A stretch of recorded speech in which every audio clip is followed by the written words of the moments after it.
My parents didn't miss my MIT graduation. They abandoned it. The call came at 7 a.m. Your sister's brunch can't be rescheduled. You'll understand. I understood perfectly. By noon, I stood at Killian Court. 500 graduates, countless cameras, two reserved seats in the front row empty, with their name cards still pinned.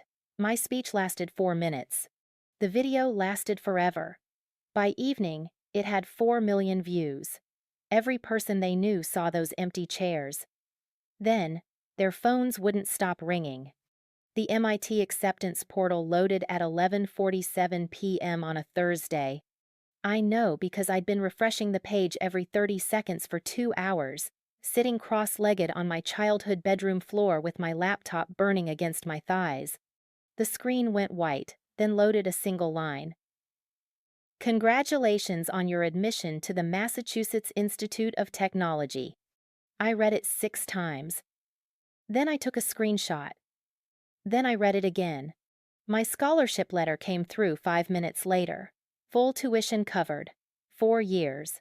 Room and board included for the first 2. The number at the bottom made my eyes blur. $312,000 in total value. I'd spent the last 3 years working double shifts at a campus bookstore and tutoring kids in calculus to save $8,000 for application fees and testing.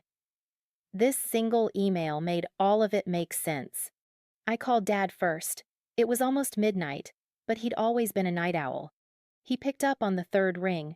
Everything okay? Dad. I got into MIT. Silence. Long enough that I checked if the call had dropped. Dad? That's great, kiddo. His voice sounded distant. Distracted. Really great. Can we talk about this tomorrow? Your sister's here and we're going over some wedding venue options. Wedding venue? Emma's engaged?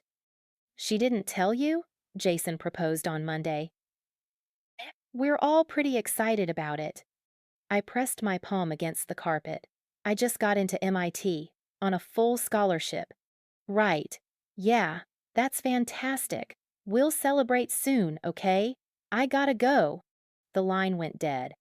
I sat there holding my phone, watching the screen fade to black. Downstairs, I could hear Mom laughing at something on TV. I'd been home for spring break for 3 days. She was 20 feet away. I walked down the stairs slowly, each step creaking in that familiar way that used to mean home. Mom? She looked up from the couch, reading glasses perched on her nose. Sweetie, you should be asleep. Don't you have that early flight tomorrow? I got into MIT, full scholarship. Her face shifted into a smile, the kind you give someone when they tell you about a nice parking spot they found. Oh, honey, that's wonderful. You've always been so smart. She turned back to the TV. I stood there for a moment, waiting for more, waiting for her to stand up, to hug me, to call Dad, to do something that matched the moment. But she just adjusted her reading glasses and kept scrolling through her phone during commercials. Did Dad tell you about Emma? She asked without looking up. Yeah, he mentioned it. Isn't it exciting? We've been waiting for Jason to propose for ages. Your sister is over the moon. Now her voice had energy. Real energy. We're looking at venues this weekend. She wants a June wedding. Can you imagine? We only have 14 months to plan everything. I walked back upstairs without answering. My MIT acceptance letter stayed open on my laptop screen all night. I took a screenshot and set it as my phone background. Then I lay in bed, staring at the ceiling, trying to remember the last time they'd reacted to my achievements with anything more than polite acknowledgement. 10th grade, regional science fair. I'd taken first place with a project on water filtration systems. Dad had been there. He'd clapped. He'd taken exactly 3 photos. Then we'd gone to dinner at Applebee's, and he'd spent the entire meal on his phone dealing with some work crisis, while Mom talked about Emma's upcoming dance recital. Emma was 14 then. I was 16. The pattern was already there. I just hadn't wanted to see it. The next morning, I flew back to campus. Nobody asked about MIT. Emma sent me a text 2 days later with 12 exclamation points and a photo of her ring. I sent back a heart emoji. My acceptance letter arrived in the mail 3 weeks after that. Heavy cream paper, embossed seal, the whole ceremony. I opened it alone in my dorm room and read the first line. It is with great pleasure that we welcome you to the Massachusetts Institute of Technology. I called home again. Mom picked up. Hey, honey, what's up? My official acceptance letter came today. MIT. I wanted to read it to you. Oh, that's sweet. Actually, can it wait? I'm at the bridal shop with Emma. We're looking at dresses. It'll take 2 minutes. Honey. Her voice had that edge. The one that meant I was being difficult. I'm really busy right now. Why don't you text me a photo? I texted her a photo. She sent back a thumbs up emoji 40 minutes later. That summer, I worked 60-hour weeks to save money for textbooks and supplies. Dad asked once how my summer was going. I told him about the job, about preparing for MIT, about the course catalog I'd been studying. He listened for maybe 90 seconds before Emma walked into the room talking about centerpiece options, and I watched his attention evaporate like water on hot pavement. I stopped trying to bring it up. Freshman year started in August. Move-in day was a carnival of families, parents everywhere, crying, taking photos, carrying boxes, meeting roommates. My roommate Sarah had both parents, her grandmother, and 2 younger brothers. They stayed for 6 hours, took her to lunch, bought her extra towels at Target, cried when they left. Mom and Dad had booked their flights home for 2 hours after we arrived. We really need to get back, Mom explained, rolling my suitcase into the dorm room.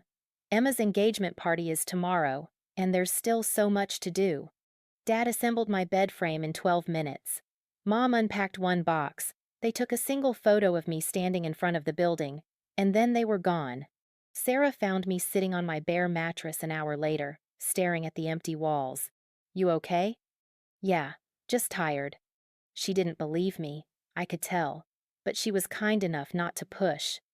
The engagement party photos flooded Facebook the next day. 73 pictures. Mom and Dad beaming in every single one. Dad's arm around Emma. Mom fixing Emma's hair.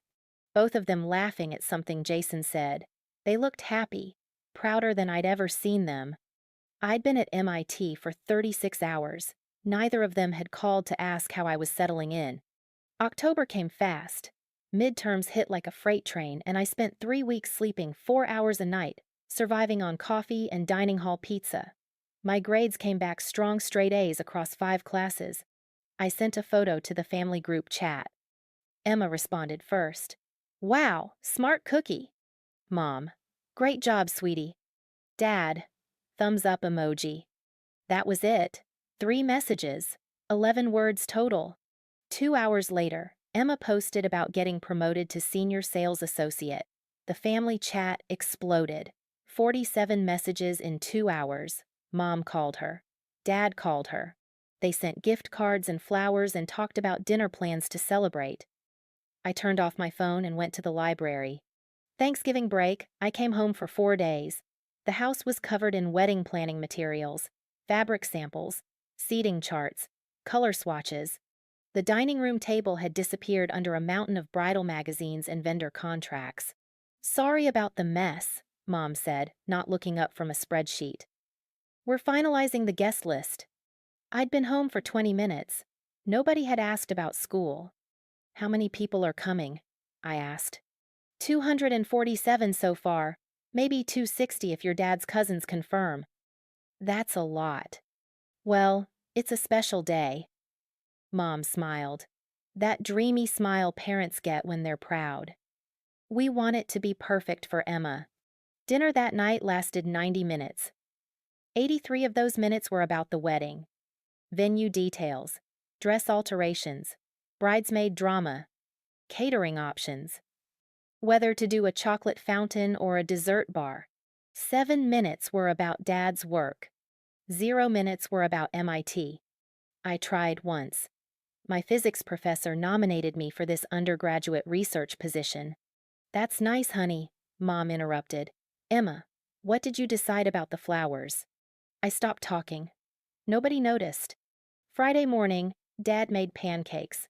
Our tradition since I was 7. He flipped one onto my plate and sat down across from me. So, MIT, that's really something. My chest loosened a little. Yeah, it's intense, but I love it. Good, good. He poured syrup in careful circles. Your mother and I are really proud. Thanks, Dad. We always knew you'd do fine. You're self-sufficient. Independent. He took a bite. Emma's more. She needs more support. You understand. I I understood. I'd been understanding my whole life.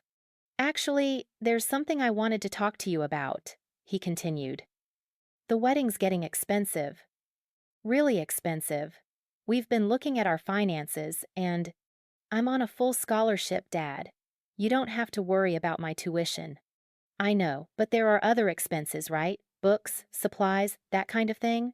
I have a work-study job. I'm covering it. He nodded slowly. That's good. Because we're going to need to focus our resources on Emma right now. This wedding, and then probably a down payment on a house for her and Jason. You're doing great on your own. She needs us more. The pancakes turned to paste in my mouth. Sure, I said. That makes sense. He looked relieved. I knew you'd understand. You've always been the easy one. I flew back to campus the next day instead of staying through Sunday. Told them I had a study group. They barely noticed. Mom was addressing invitations at the kitchen table, and Dad was on the phone with the florist. Emma was getting her nails done. I took an Uber to the airport alone. Spring semester was harder. Not academically, I pulled a 4 again, but everything else felt heavier. I stopped calling home as much. When I did call, conversations lasted 5 minutes, surface level. Weather. Classes in abstract terms. Nothing real. Emma's bachelorette party happened in March. Mom sent me 47 photos. Asked if I wanted to see the video. I said I was busy with finals. In April, I landed a summer internship at a tech company in Boston. Competitive program. Paid. The email used words like exceptional candidate and impressive portfolio. I'd beaten out 200 applicants. I forwarded it to my parents with the subject line, exciting news. Dad responded 6 hours later. Congrats. Will you be able to make it to the wedding rehearsal in June? That was it. No questions about the internship. No pride. Just wedding logistics. Mom didn't respond at all. The wedding was June 15th. I came home 3 days before. The house was chaos. Relatives everywhere. Last-minute vendor calls. Emma having a breakdown about napkin colors. Mom running around with her phone permanently attached to her ear. I walked in with my suitcase and nobody looked up. Oh, good, you're here, Mom said, barely glancing at me. Can you pick up the programs from the printer? We need them by 4. Hi, Mom. Yeah, I'm good. Thanks for asking. She blinked. What? Nothing. Where's the printer? The wedding was beautiful, objectively, 260 people, live band, 7-tier cake. Emma looked happy. Jason cried during the vows. Mom and Dad sat in the front row, holding hands, tears streaming down their faces. I'd never seen them cry over me. During the reception, distant relatives kept asking about school. MIT, right? That's impressive. They'd say it with real enthusiasm, and I'd watch Mom's face as she smiled and nodded. Polite, pleased, but not proud. Not the way she looked when people complimented Emma's dress or the venue or the flower arrangements. I left the reception early. Told them I was tired. Nobody tried to stop me. Back at school, sophomore year started with the same pattern. I threw myself into coursework and research. Made Dean's List both semesters. Joined a robotics lab. Started working on a project that my professor said could lead to publication. I told my parents about the research opportunity over the phone in September. That's great, Dad said. Hey, did Emma tell you they're pregnant? She was 3 months along. I was the last to know. The family group chat exploded again. Baby names, nursery colors, shower planning. Mom started a Pinterest board. Dad sent links to cribs and strollers.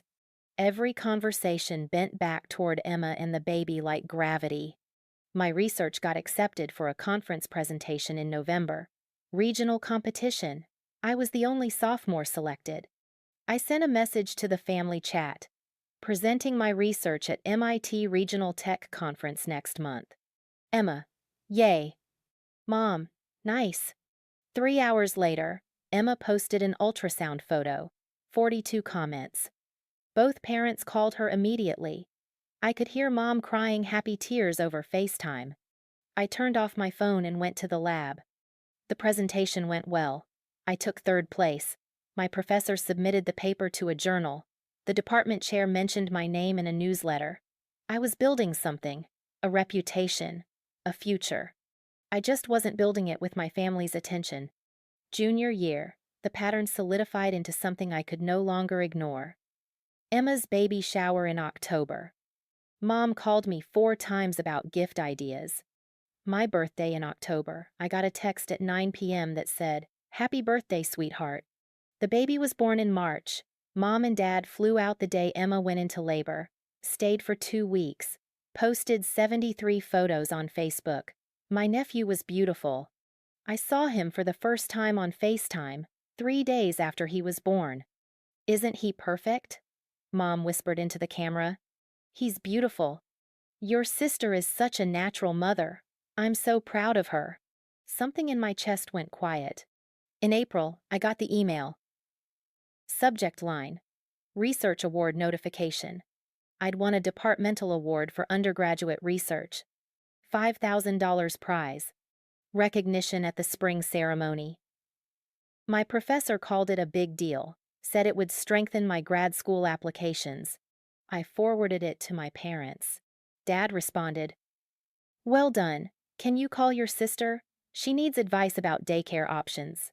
That was the moment. Right there. Sitting in the library with my laptop open and the award letter glowing on the screen. That was the moment I realized they were never going to see me the way I needed them to. I was the easy one, the independent one, the one who didn't need anything. And Emma was the one who mattered. I called my sister. We talked about daycare for 45 minutes. She didn't ask about the award. Thanksgiving that year, I made an excuse. Said I had too much work, couldn't get away. Mom sounded disappointed for maybe 6 seconds before pivoting to how nice it would be to have the baby's first Thanksgiving. I spent the holiday alone in my dorm, eating Chinese takeout and working on applications. Graduate school applications. Because I was going to get into MIT's PhD program. And I was going to be brilliant. And maybe somewhere deep down where I didn't want to look, I thought that would finally be enough. Senior year started with a countdown. 8 months until graduation. I was working on my thesis, maintaining a 3.97 gigapascals, and applying to grad programs. My advisor said I was the strongest student he'd had in 5 years. I was going to walk across that stage and prove something. I just didn't know yet how little it would matter. In October, Emma announced she was pregnant again. The family chat lit up like fireworks. In November, I got my MIT PhD acceptance. Early decision, full funding, teaching fellowship, 5 years guaranteed support. I posted in the family chat, got into MIT PhD program with full funding. Mom, wonderful news. Dad, proud of you. Emma, smart girl. 11 words total. No calls, no follow-up questions. I stared at my phone for 20 minutes, waiting for something more. Some recognition that this was extraordinary. That staying at MIT for a PhD was exactly what I'd been working toward since I was 17 years old. Nothing came. 2 hours later, Emma posted about the baby's gender reveal. She was having a girl. The chat exploded. 68 messages before midnight. Both parents called her, FaceTimed. Dad sent a $500 Amazon gift card. I closed the group chat and didn't open it again for 3 days. December hit hard. Finals, thesis defense, graduation preparation. I ordered my cap and gown, reserved tickets for my family, 2 seats in the front row, Section A, seats 14 and 15. The best I could get. I sent them the details in January. Mom responded, "Got it. We'll do our best to be there." Not, "We'll be there. We'll do our best." I should have known then. February, I defended my thesis, passed with distinction.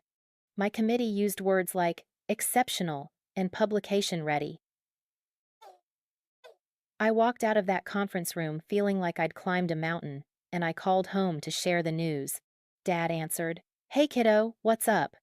"I defended my thesis today, passed with distinction." "Hey, that's great, really great." He paused. "Listen, I've got Emma on the other line. She's having some issues with the pregnancy. Can I call you back?" "Sure." He didn't call back. March came, 2 months until graduation. I sent another reminder to my parents about the date, the time, the location. Sent them hotel options near campus. Offered to make reservations. Mom said, "We'll handle it, honey, don't worry." But there was something in her voice, something distracted, something that made my stomach turn. I asked, "Is everything okay? You're coming, right?" "Of course we're coming. It's your graduation." I wanted to believe her. I tried to believe her. But I'd spent 4 years learning to recognize the difference between what my parents said and what they meant. In April, Emma announced she was having a brunch. A big one. Gender reveal party for her friends. Elaborate setup, catered, the whole event. She sent a save the date to the family chat. My graduation was May 25th. Her brunch was May 25th. I saw the date, and my hands went cold. "Emma," I typed into the chat. "That's the same day as my graduation." 3 dots appeared. Disappeared. Appeared again.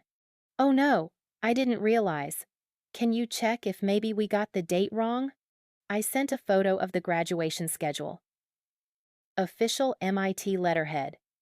May 25th, 11 a.m. ceremony. The chat went quiet for 6 hours. Then, Mom, "Emma, honey, can you move the brunch?" "Emma, the venue's already booked. Everyone has the date. I'd have to cancel everything." More silence. I waited, watching those 3 dots appear and disappear under Mom's name. Finally, "We'll figure something out."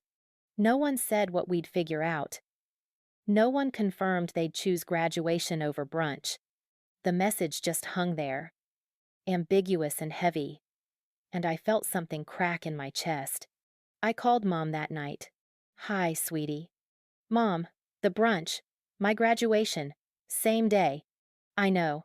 It's complicated." "What's complicated?" "Emma can move the brunch." "She's pregnant and stressed. The venue was so hard to book. All her friends have the date saved." My throat tightened. "I'm graduating from MIT. I know that, and we're so proud. But Emma needs support right now. This pregnancy has been hard on her. So you're choosing the brunch." "I didn't say that." Her voice had that edge again, the one that meant I was being unreasonable. "We'll try to make both work. Maybe we can come to graduation and leave early, or come late to the brunch." "Mom, it's a 2-hour ceremony. You can't just pop in." "Then what do you want me to do?" Now she sounded exhausted. "Martyred." "Emma's your sister. She's going through something difficult. You're always so understanding. I need you to be understanding now." I pressed my palm against my forehead. "I've been understanding for 4 years. For my whole life. Just this once. I need you to choose me." Silence on the other end. "We'll figure it out," she said finally. "I have to go. Emma's calling." She hung up. I sat there on my bed, phone in my hand, and felt something fundamental shift. A resignation, an acceptance of a truth I'd been avoiding since freshman year. They were never going to choose me. 2 weeks before graduation, I sent one final message to the family chat. "Graduation is May 25th at 11 a.m., Killian Court. I have seats reserved for you. Seats 14 and 15, Section A, front row. I hope you'll be there." "Dad, we'll be there if we can, kiddo." Emma didn't respond. May 24th arrived, the day before graduation. My phone was quiet all morning. No calls, no texts confirming travel plans, nothing. I tried calling mom at noon.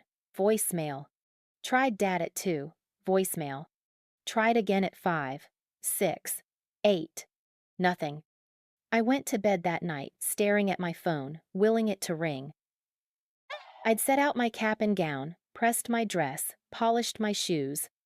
Everything was ready except the one thing that mattered. At 11:47 p.m., my phone finally lit up. A text from Dad. "Hey kiddo, sorry for the radio silence. Been a crazy day getting ready for Emma's brunch tomorrow. Looking forward to celebrating with you soon. Not, see you tomorrow. Not, we're on our way. Not, we landed safely. Looking forward to celebrating soon." My hands started shaking. I typed back. "You're coming tomorrow, right? To graduation?" 3 dots. Then nothing. Then 3 dots again. No response came. I lay there in the dark, watching my phone screen, and somewhere around 2 a.m. I accepted what was going to happen.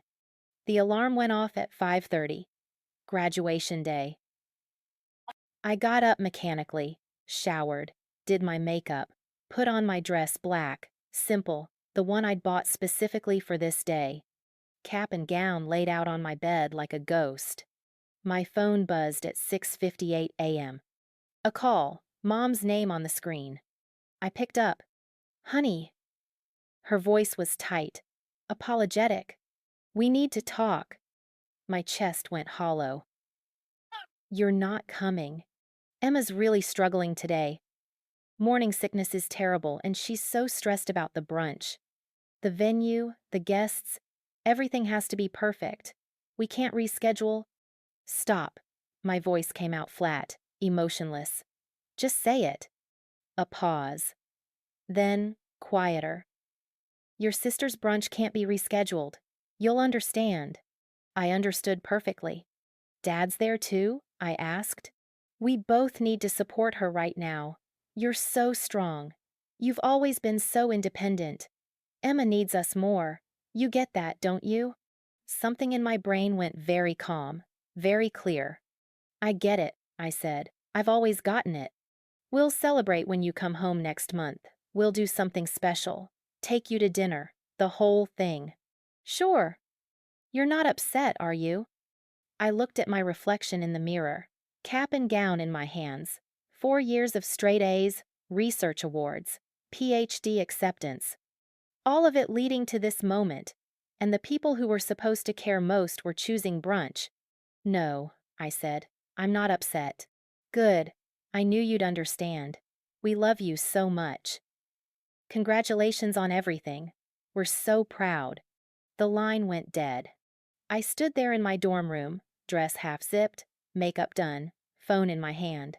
My roommate Sarah knocked on the door. "Hey, you almost ready? My family wants to meet you before the ceremony." I turned around. She saw my face. "What happened?" "They're not coming," I heard myself say. "My parents aren't coming."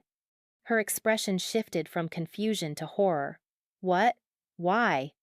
"My sister has a brunch." "A brunch." She said it like the word was foreign. "They're missing your MIT graduation for a brunch?" When she said it out loud like that, it sounded absurd. Impossible. The kind of thing that doesn't happen in real families. But it was happening. "I should finish getting ready," I said. Sarah stepped forward. "Do you want me to stay with you?"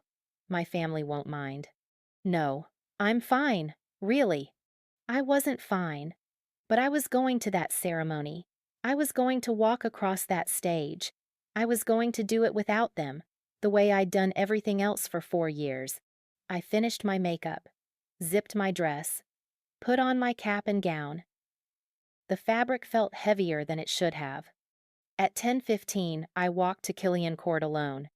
The walk to Killian Court took 12 minutes. I counted every step, 473 from my dorm to the ceremony grounds. Couples everywhere, families taking photos, graduates adjusting each other's caps, laughing, crying, hugging parents who looked prouder than I'd ever seen mine look at me. Sarah's family spotted me first. Her mom rushed over, camera in hand. "There you are. We wanted to get a photo of you and Sarah together before everything starts." I smiled. It felt like my face was made of paper. The photo happened. Sarah's grandmother hugged me. Her little brother asked if MIT was harder than high school. Her dad shook my hand and said something about being proud to know such an accomplished young woman. They were kind, generous, but they weren't mine. "Where are your parents?" Sarah's mom asked, scanning the crowd. "Running late," I said. The lie came easily. "Traffic." She nodded sympathetically. "These Boston roads. They'll make it, though, I'm sure." I excused myself and walked toward the ceremony space. The front rows were filling fast. Section A. Seats 14 and 15. I'd memorized the location weeks ago. Third row from the stage, left side, perfect view. I'd checked 3 times to make sure they were the best available. The seats were empty. I stood there for a moment, staring at them. 2 chairs, 2 name cards I'd written myself in careful calligraphy. Dr. Patricia Chen. Mr. Robert Chen. The cards sat on the seats, clipped in place, waiting for people who weren't coming. A photographer moved through the crowd, capturing families. She paused at my section, lens aimed at the front rows. I watched her frame shift slightly, capturing those empty seats. Something about the angle, the way the morning light hit the name cards. She took 3 shots. "Excuse me," someone said behind me. I turned. An older couple, smiling apologetically. "Are these seats taken?" The cards. "Yes," I said. "They're taken." The couple moved on. I found my spot in the graduate section and sat down. Around me, people were waving to family members, calling out, taking selfies with parents in the background. My phone stayed in my pocket. The ceremony started at 11, processional music, Dean's welcome. I heard maybe half of it. The rest was just noise behind the static in my head. I kept looking back at those empty seats, kept waiting for them to fill, kept imagining Mom and Dad rushing in late, apologetic, out of breath but there. The chairs stayed empty. They called names alphabetically. When they reached the C's, I stood, walked to the stage, shook hands with people whose faces I couldn't quite process. Someone said, "With distinction." Someone else said, "Congratulations." I accepted my diploma, real leather folder, heavy paper inside, 4 years compressed into a single document. The audience applauded. I looked out at the crowd, searched for familiar faces in a sea of strangers. Nothing. I walked off the stage and returned to my seat. The girl next to me was crying. Her parents were in the 3rd row, holding a banner with her name on it. Her dad was recording everything on his phone. Her mom was wiping tears. My phone buzzed. A text. "Emma, how's graduation going? Send pics." I turned my phone off. The valedictorian speech happened next. Some guy from computer science talking about innovation and future possibilities. His voice sounded far away. I was supposed to be happy. This was supposed to be the best day of my life. 4 years of work, validated. The beginning of everything I'd planned. Instead, I felt hollow. The ceremony ended at 12:47. Everyone stood. Caps flew into the air. People were hugging, crying, celebrating. I put my diploma in my bag and started walking. "Wait." Sarah caught up to me. "My family wants to take you to lunch. We made reservations at this Italian place." "I can't. I have to." I stopped. Had to what? Call my parents? They were at a brunch, with Emma, celebrating someone else's milestone while mine happened 200 miles away. "Please come," Sarah said quietly. "You shouldn't be alone right now." Her family was wonderful. They took photos with me, bought me lunch, asked about my PhD program, toasted my achievements with sparkling cider. Sarah's grandmother kept patting my hand and telling me how proud my parents must be. I smiled through all of it, thanked them, pretended everything was fine. At 3 p.m., I excused myself to the bathroom and finally checked my phone. 17 missed calls, 32 text messages, 41 notifications from various social media apps. I scrolled through the messages first. Cousins, aunts, uncles, family friends, all variations of the same thing. Where are your parents? Saw the ceremony photos are your folks, okay? Did something happen? Your seats were empty. Call me when you can. My cousin Rachel had sent a photo, a screenshot from Emma's Instagram story. Emma in a floral dress, champagne glass raised, surrounded by friends. The caption, perfect brunch with perfect people. The timestamp, 11:23 a.m. Exactly when they were calling my name at graduation. I stared at that photo for a long time, at Emma's smile, at the carefully arranged table, at Mom visible in the background, laughing at something someone said, at Dad's hand holding a coffee cup in the corner of the frame. They looked happy. My hands were shaking. I turned off my phone again and went back to the table. I got back to my dorm at 6. Sarah's family had finally headed home, after making me promise to keep in touch. My room felt smaller than usual. The cap and gown lay draped over my desk chair. My diploma was still in my bag, unopened since the ceremony. I sat on my bed and waited for something. A call, a text, an apology, an explanation that made sense. Nothing came. At 7:15, I turned my phone back on. The messages had multiplied, but nothing from Mom, nothing from Dad, nothing that mattered. Emma had posted 6 more Instagram stories from the brunch. The aesthetic was perfect, Pinterest-worthy. She'd tagged Mom in 3 of them. I opened the family group chat. The last message was my reminder about graduation, sent 2 weeks ago. No one had responded to it. The chat was just silent. I typed, graduated today. Thanks for asking. I deleted it before sending. At 8:30, Mom called. I let it ring 4 times before answering. Sweetheart, how was graduation? Her voice was bright, cheerful, like nothing was wrong. It happened, I said. I'm sure it was beautiful. Did you get lots of pictures? Some. You'll have to send them. We want to see everything. Your father and I were talking about you all day. So proud. Talking about me. While they were at Emma's brunch, while I was walking across the stage alone. How was the brunch? I asked.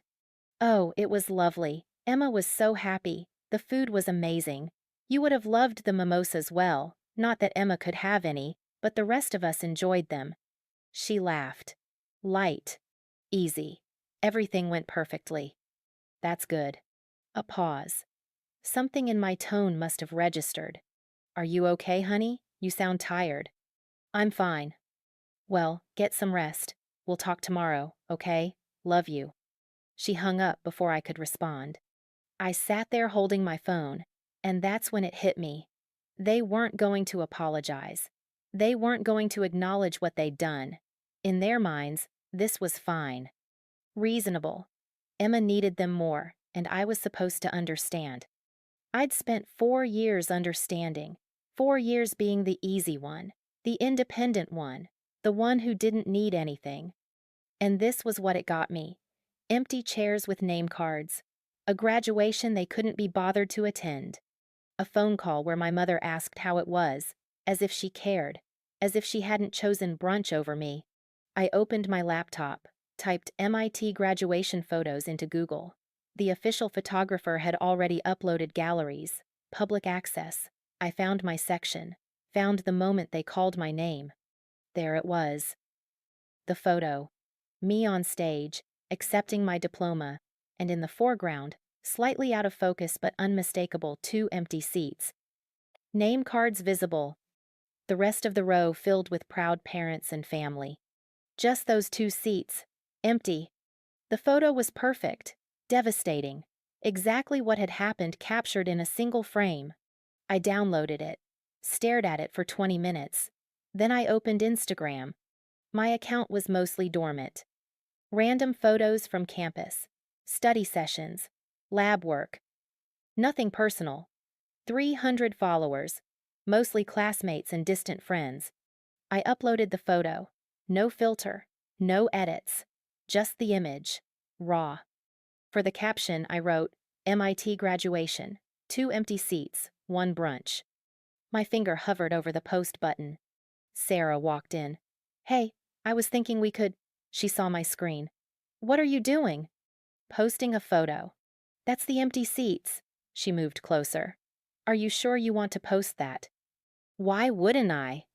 It's public. Your family will see it. Good. She bit her lip. This could cause problems. More problems than missing your daughter's MIT graduation for brunch. She didn't have an answer for that. I pressed post. The photo went live at 9:47 p.m. I turned off my phone and went to bed. When I woke up at 7 a.m., my phone was on fire. 214 notifications. Instagram, Facebook, text messages, missed calls, voicemails. The number kept climbing as I watched. I opened Instagram first. The post had 847 likes, 312 comments, 89 shares. The comments were overwhelming. Strangers, classmates, people I'd never met. This breaks my heart. You deserved better. Parents who choose a brunch over MIT graduation aren't parents. I'm so sorry this happened to you. My cousin Rachel had shared it to her story with the caption, "This is heartbreaking." She worked so hard and deserved to have her family there. My Aunt Linda had commented, "I'm so disappointed in your parents. This is unacceptable." 3 of my high school teachers had found it somehow. All of them left supportive messages. But buried in the supportive comments were shares. People I didn't know, sharing the photo to their own accounts, adding their own captions, their own commentary about bad parents and family dysfunction and graduation betrayal. The photo was spreading. I scrolled to the top of my notifications. 15 missed calls from Mom, 8 from Dad, 23 from Emma. Text messages filled my screen. Mom, take that photo down right now. Dad, this is inappropriate. We need to talk. Emma, how could you do this? You're embarrassing everyone. Mom again. People are calling me. They're asking questions. Delete the post. Emma. My friends are sending me screenshots. Take it down. Dad, this is family business. It doesn't belong online. I kept scrolling. The messages got more frantic, more demanding. But not once did anyone say, "I'm sorry." Not once did anyone acknowledge that maybe, just maybe, they were wrong. My phone rang. Mom's name on the screen. I answered. Take it down. No hello, no greeting, just the demand. No. Excuse me? I said no. Do you have any idea what you've done? Your aunt is calling me. People from church are messaging. Your father's coworkers saw it. This is humiliating. For you. For the entire family. You're making us look like terrible parents. You missed my MIT graduation for brunch. You are terrible parents. She gasped, like I'd slapped her. How dare you? After everything we've done for you. We raised you. We supported you. You didn't support me. You tolerated me. There's a difference. We have always been proud of you. You weren't proud enough to show up. Silence on the other end, long enough that I thought she'd hung up. Then, quieter. Emma needed us. I needed you too. You're fine. You're always fine. You don't need us the way she does. And there it was, the truth I'd been avoiding for 4 years. I was fine, independent, easy, so they didn't have to try, didn't have to show up, didn't have to choose me. Take down the post, Mom said. We'll talk about this when you calm down. I'm perfectly calm.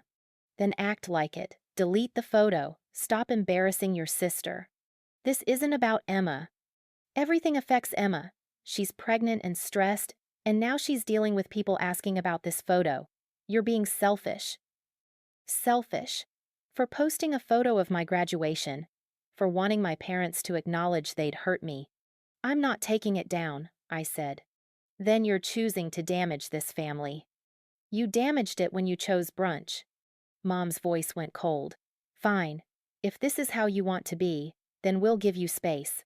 Clearly you need time to think about what family means. She hung up. I sat there, phone in hand, and felt nothing. Numb. Empty. like something had been carved out of my chest, and I was still adjusting to the hollow space it left. Sarah knocked on the door. "You okay?" I heard yelling. "Mom wants me to delete the post." "Are you going to?" I looked at my phone. The post had 1,200 likes now, 487 comments. The shares were climbing. People were responding. Strangers were validating what I'd been feeling for 4 years. "No," I said. "I'm not." By noon, the post had 3,000 likes. By evening, 10,000. Someone with a large following had shared it with the caption, "This is why chosen family matters more than blood." It had been shared from there to parenting forums, college groups, Reddit threads about family dysfunction. My phone didn't stop ringing. I stopped answering. Emma sent a final text at 8 p.m. "I hope you're happy. You've ruined everything. Don't bother coming to the baby shower." I hadn't been planning to. Dad called at 9 p.m., left a voicemail. "Your mother is very upset. This needs to end. Call me back so we can discuss this like adults." I didn't call back. At 11 p.m., I checked the post one more time. 22,000 likes. 1,200 shares. The comments had become a mix of support for me and criticism of my parents. People were finding Emma's Instagram, finding Mom's Facebook, leaving comments, asking questions. My family was being held accountable by strangers on the internet, and I felt nothing but tired. I fell asleep with my phone off, the post still live, and the photo of those empty chairs circulating through the internet like wildfire. When I woke up the next morning, everything had changed. The post had gone viral. 47,000 likes, 3,200 comments, 1,800 shares. News outlets were reaching out for interviews. Parenting blogs were writing articles. The photo was everywhere. And my inbox was full of messages from family members I hadn't heard from in years. My grandmother, Dad's mother, who I'd seen maybe twice in college, had left a voicemail.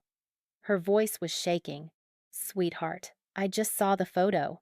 I had no idea they weren't coming. Your grandfather and I would have driven up if we'd known. We're so proud of you. Please call me back." My Uncle Mom's brother sent a long text about how disappointed he was in his sister, about how he'd always known she favored Emma but hadn't realized it was this bad. Cousins, family friends, people from my childhood, all of them reaching out. All of them saying the same thing: this wasn't okay. But Mom and Dad stayed silent. Emma posted on Instagram a carefully crafted statement about family privacy and hurt feelings, and how social media wasn't the place for personal issues. The comments section destroyed her. People calling her entitled, asking how she could defend parents who missed her sister's MIT graduation. She deleted the post 2 hours later. At 2 p.m., my phone rang. Unknown number. I almost didn't answer. "Hello? Is this the student from the MIT graduation photo?" A woman's voice. Professional. "My name is Jennifer Walsh. I'm a producer for Good Morning America. We'd love to have you on the show to talk about your experience." I hung up. 3 more calls came. News outlets, radio shows, podcasts. Everyone wanted the story. Everyone wanted details. I turned off my phone and left my dorm. The campus was mostly empty. Summer session hadn't started yet. Most students had gone home. I walked to the river and sat on the bank, watching the water move past, and tried to figure out what I'd done. I'd posted a photo. That's all. A photo of my graduation, of the reality of what happened. And somehow that was worse than them not showing up. Sarah found me at sunset, sat down next to me without saying anything. "It's everywhere," I said finally. "I know. I didn't think it would get this big." "Did you want it to?" I thought about that. I wanted them to see it. I wanted them to know how it felt. Well, they've seen it. Everyone's seen it. We sat there in silence. The water kept moving. The sun kept setting. The world kept turning. Despite everything. "My mom called," Sarah said quietly. "She wanted your number. She wants to make sure you're okay. Your mom? She's worried about you. My whole family is. They really liked you at lunch. Something about that broke through the numbness.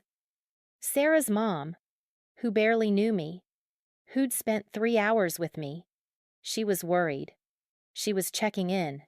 My own mother hadn't called since yesterday, hadn't apologized, hadn't asked if I was okay. She just demanded I take down the proof. What are you going to do? Sarah asked. I don't know. You could take it down, let it blow over. Would that fix anything? She didn't answer. We both knew it wouldn't. My phone was off for 3 days. When I finally turned it back on, the post had 89,000 likes. Local news had run a story about graduation attendance and family priorities. A parenting blog had written an essay about golden child syndrome, using my photo as the header image. My parents had called 47 times. Emma had sent one final message. I hope you're proud of yourself. You've destroyed this family. I stared at that text for a long time. I hadn't destroyed anything. I'd just shown people what was already broken. I typed back. I graduated from MIT with distinction, with full funding for a PhD. I did that alone. I'll do everything else alone too. I blocked her number. Then I blocked Mom, blocked Dad. The family group chat dissolved into nothing. I was alone. But for the first time in 4 years, I'd chosen it. And somehow, that felt like the first honest thing I'd done in a long time. The silence lasted 6 days. No calls, no texts, no emails demanding I take down the post or apologize or explain myself. The family group chat stayed deleted. My blocked contacts list had 3 names now. For 6 days, I existed in a strange kind of peace, like the calm after a storm when you're still assessing the damage. On day 7, my grandmother showed up. I was in the lab, running simulations for my summer research project, when my phone buzzed. Unknown number.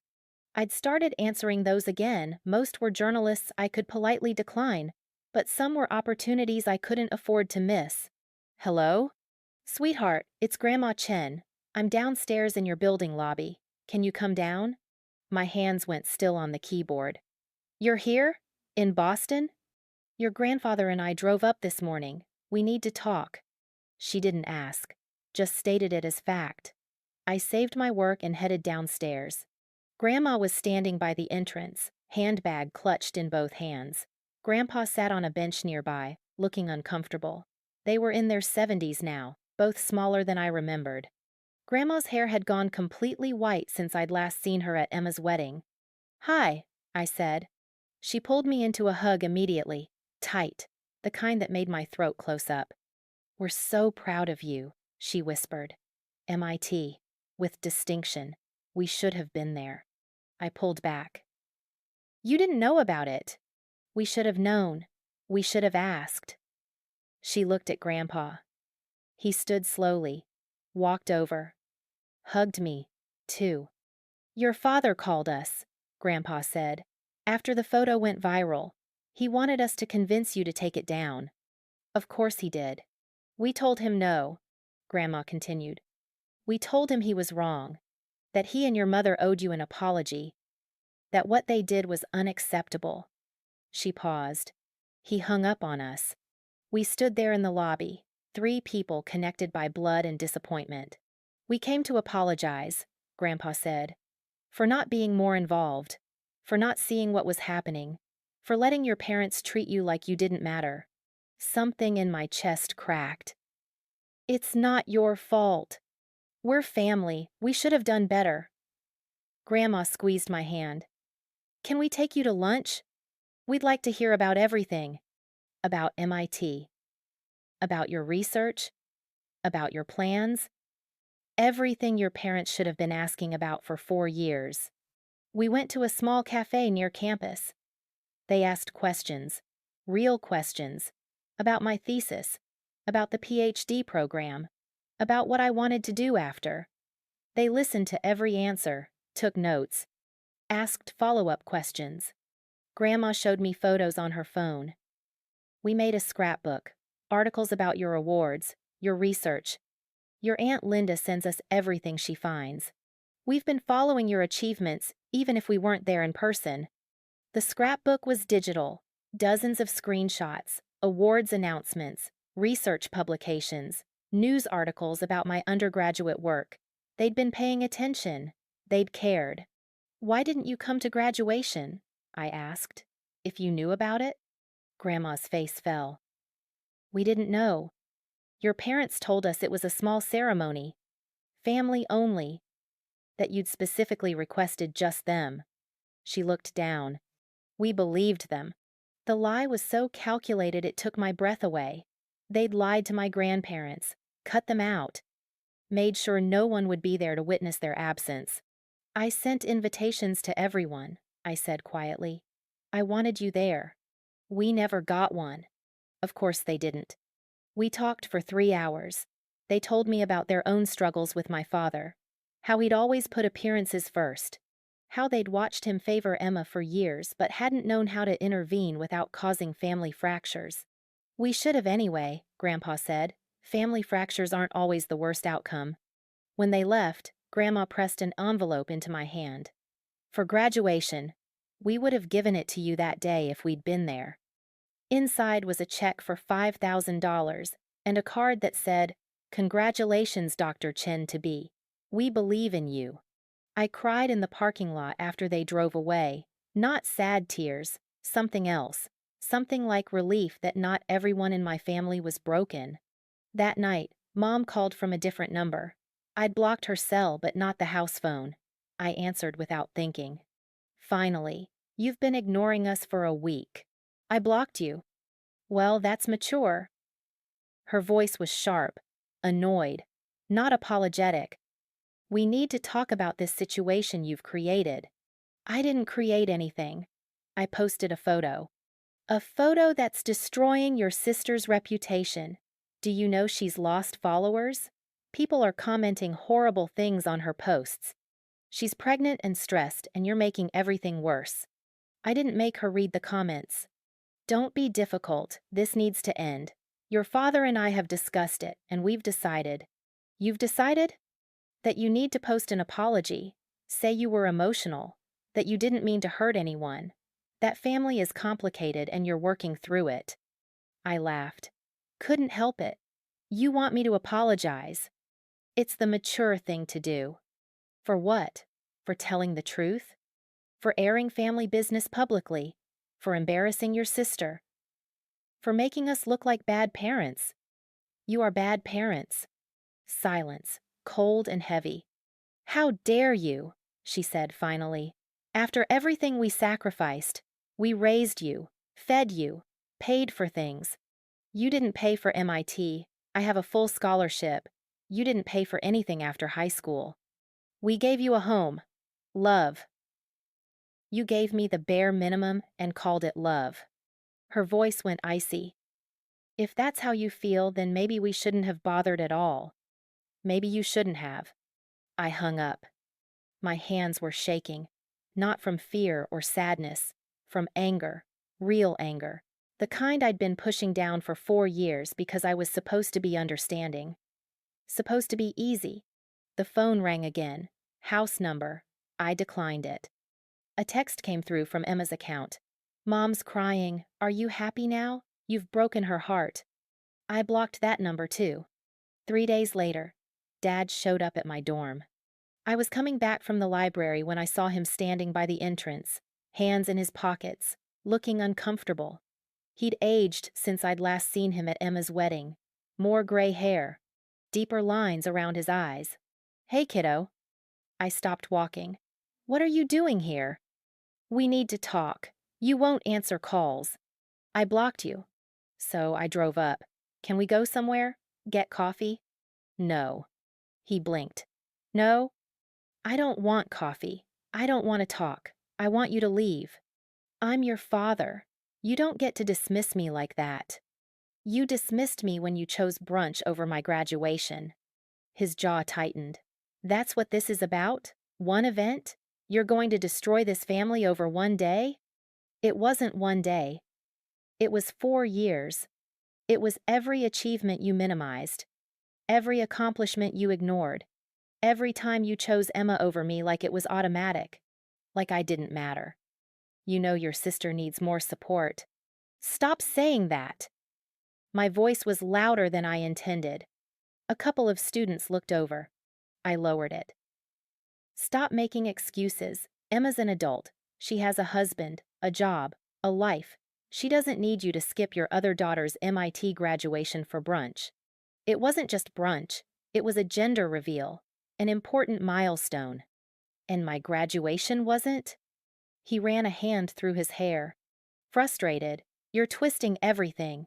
We're proud of you. We've always been proud. But you're independent. You handle things on your own. Emma needs us more.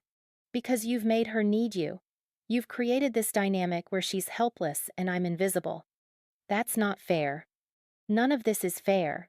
We stood there in the summer heat, two people who shared DNA and nothing else. Your mother wants you to apologize, he said finally. To Emma, to us, to the family. Take down the post, say you were wrong. I wasn't wrong. You embarrassed us, publicly. That's wrong. You abandoned me, publicly. That's worse. His face hardened. Fine. If you won't apologize, then we'll have to set some boundaries. Your mother doesn't want you at family events until this is resolved. Emma doesn't want you at the baby shower or the birth. We think it's best if we take some space. You're uninviting me from the family. We're giving everyone time to heal. I didn't break anything. You posted that photo. You made this public. You created this mess. He pulled out his wallet, took out a credit card. This is the emergency card we gave you freshman year. We'll need it back. I'd never used it. Not once. But the gesture was clear. Conditional love with conditions enforced. I took the card from my keychain and handed it to him. Anything else? I asked. We'll be in touch when you're ready to apologize. He turned to leave, then paused. You're throwing away your family over pride. I hope it's worth it. He walked away. I stood there watching him go and felt something shift inside me.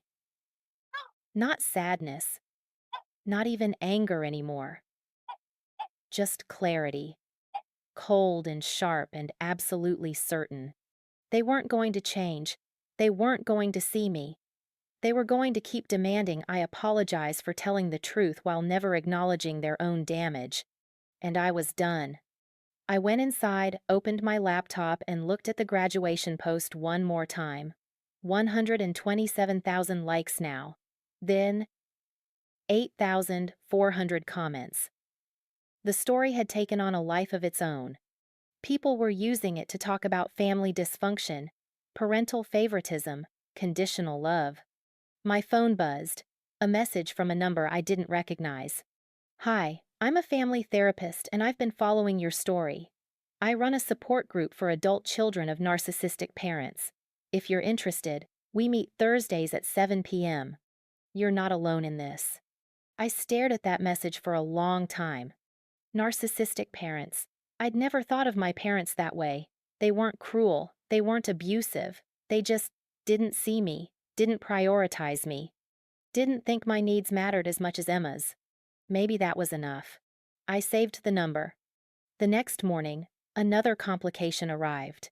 An email from MIT's Alumni Relations Office. Dear Miss Chen, we've been following the social media attention surrounding your graduation experience. We want you to know that MIT stands with students and families who face difficult circumstances. We'd like to invite you to speak at our annual alumni event about resilience and achievement. Please let us know if you're interested. They wanted me to speak. About this. About my family. About the photo that had taken over my life. I read the email 3 times. Part of me wanted to say no. To let this fade. To move on quietly and rebuild in peace. But another part, a growing part, wanted to say yes. Wanted to stand on that stage and say out loud what I'd been feeling for 4 years. Wanted to tell other students that it's okay to want your parents to show up. That it's okay to be hurt when they don't. That achievements matter even when the people who raised you act like they don't. I drafted a response. Thank you for the invitation. I'd be honored to speak. My cursor hovered over send. Sarah walked in. You okay? You've been staring at your laptop for like 10 minutes. MIT wants me to speak at an alumni event about the graduation thing. Are you going to? I don't know. It feels like I'm making it into an even bigger deal. It already is a big deal. You didn't do that, the response did. She sat down on her bed. The question is whether you want to control the narrative or let everyone else tell your story for you. She was right. People were already telling my story. News articles, blog posts, social media threads. Everyone had an opinion about what happened, what it meant, what I should do next. Maybe it was time I told my own version. I hit send. The response came back in 20 minutes. Wonderful. The event is August 12th. We'll send details soon. Thank you for your courage in sharing your experience. Courage. They called it courage. I'd called it desperation. Pain. The inability to keep pretending everything was fine. Maybe they were the same thing. That afternoon, my Aunt Linda called. Mom's sister. We'd been close when I was younger, but distance and time had made us occasional birthday card relatives. I saw what your father did yesterday. Your cousin told me he showed up. Word traveled fast in this family. Yeah, he wanted me to apologize. Of course he did. She sighed. Your mother called me last night, wanted me to talk to you, convince you to take down the post and make peace. What did you say?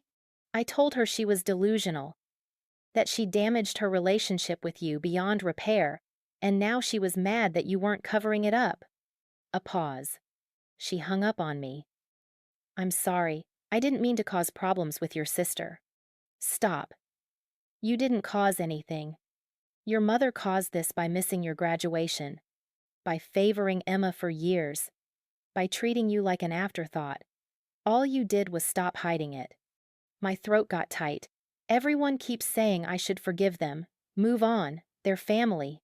Family doesn't get a free pass to hurt you. Blood doesn't erase damage. Her voice was firm. Certain. You want my advice? Live your life. Build your career. Surround yourself with people who show up for you. Let your parents sit with the consequences of their choices. What if they never apologize? Then they never apologize, and you still deserve better. We talked for an hour. She told me about her own struggles with Mom growing up, how Mom had always needed to be the center of attention, how she'd pitted Linda and their other sister against each other for years, how Linda had eventually set boundaries and Mom had cut her off for 18 months. She came back eventually, Linda said. Needed something. Acted like nothing had happened. That's who she is. She'll probably do the same to you. What did you do? I let her back in my life, on my terms, with boundaries. We're cordial now. Not close, but cordial. Do you regret it? She was quiet for a moment. Sometimes, but I don't regret the boundaries. Those saved me. After we hung up, I sat in my dorm room and thought about boundaries, about terms, about what it would look like to have a relationship with my parents that didn't destroy me. I couldn't imagine it. The video went up 3 days later. Not from me. From someone who'd been at graduation. A classmate I barely knew had recorded the entire ceremony on their phone. They'd edited it down to a 4-minute clip. The moment they called my name, the camera panning to the empty seats, my walk across the stage, the applause, and then back to those chairs with their name cards still attached. They posted it on TikTok with the caption, "This is what family betrayal looks like. Her parents chose brunch." It had 400,000 views in 6 hours. By evening, 2 million. By the next morning, 4 million. National news picked it up. Viral graduation photo now has video evidence. Parenting forums were in flames. People were finding my parents' social media, finding Emma's, finding the brunch photos from that day and comparing timestamps. Someone had created a side-by-side. My graduation ceremony at 11:23 a.m., me accepting my diploma, empty seats in the foreground. Emma's Instagram story, at 11:23 a.m., brunch celebration, champagne, mom laughing in the background. The evidence was undeniable. Time-stamped. Public. My parents couldn't claim technical difficulties or traffic or emergency. They'd made a choice. And now millions of people could see exactly what that choice looked like. My phone exploded again. More interview requests. More messages from strangers. More family members taking sides. And one message from Emma. The video wasn't enough.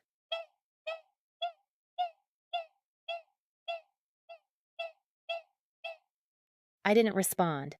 But I did something else. I opened my laptop and started writing. Everything. The full story. 4 years of being second place. Every missed event. Every minimized achievement.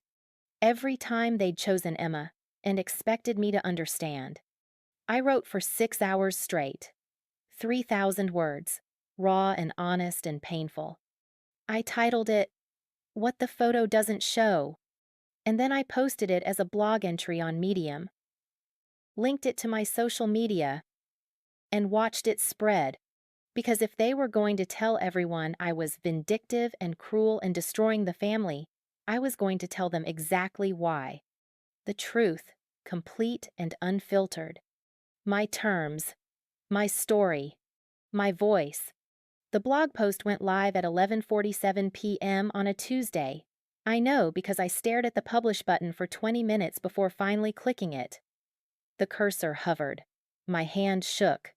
Then I pressed it and watched my entire story appear on the internet for anyone to read.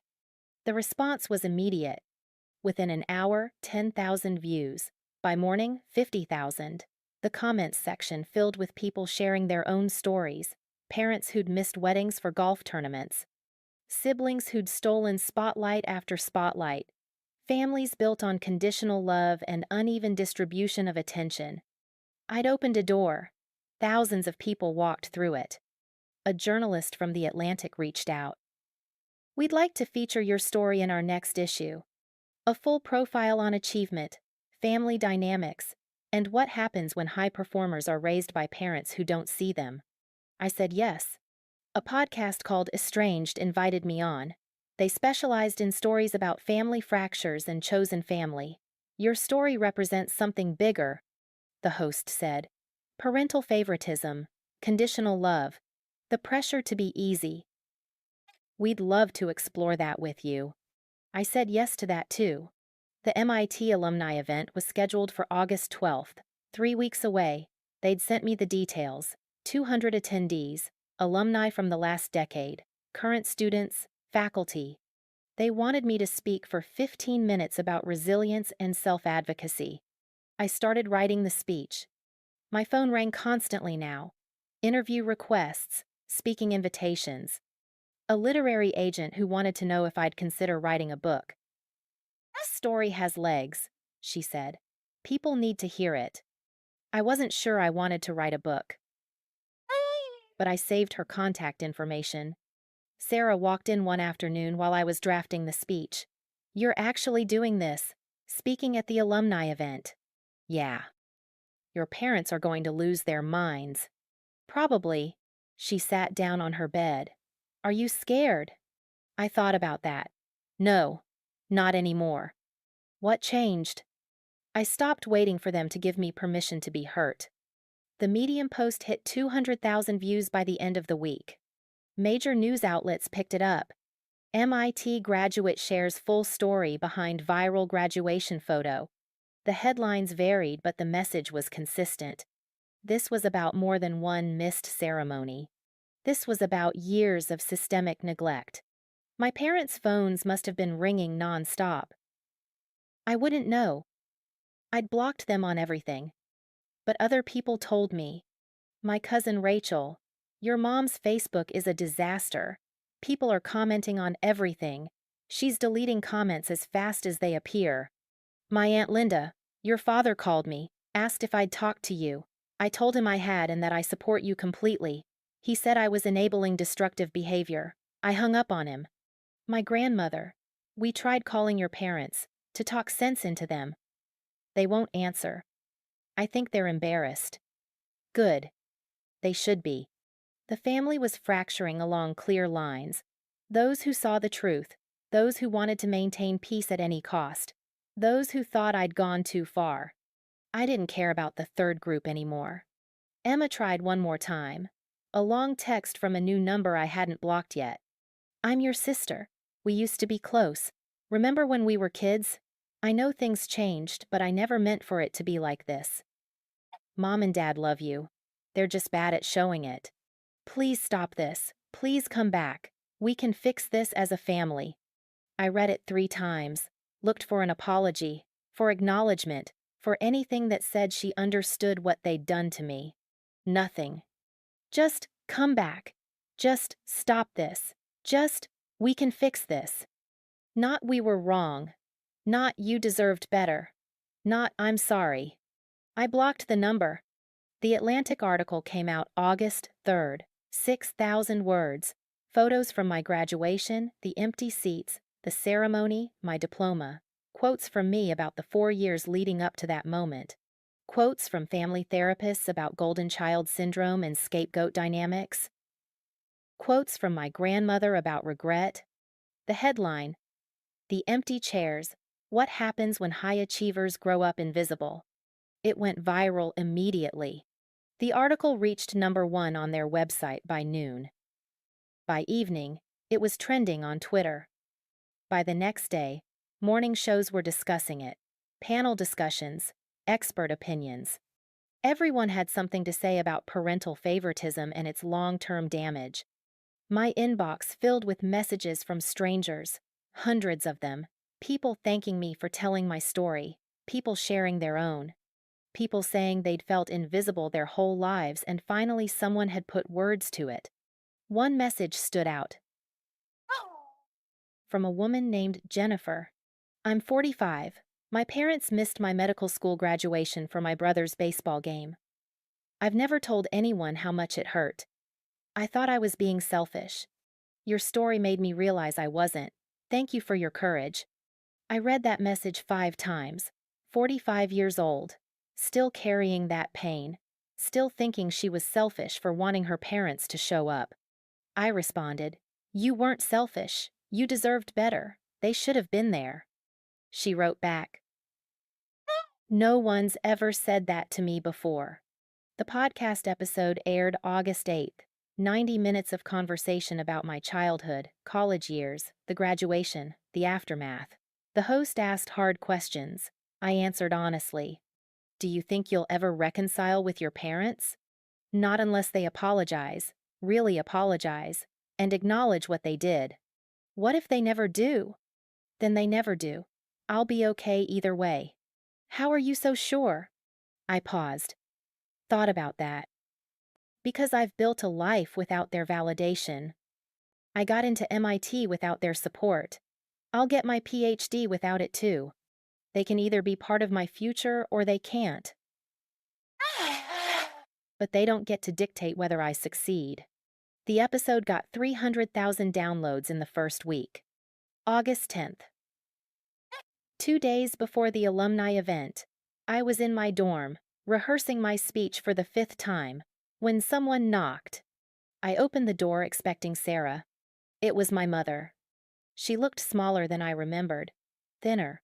Her hair was pulled back in a messy bun, no makeup, dark circles under her eyes. She was wearing jeans and a MIT parent sweatshirt, the one she'd bought at the campus store during my freshman move-in and never wore again. Hi, she said. I didn't say anything. Can I come in? No. She flinched. Please. We need to talk. We don't need to do anything. I drove 6 hours to see you. I didn't ask you to come. Because you won't answer calls. You've blocked us on everything. The only way to reach you is to show up. Maybe that should tell you something. She looked down, took a breath. When she looked back up, her eyes were wet. This has to stop. The articles. The podcast.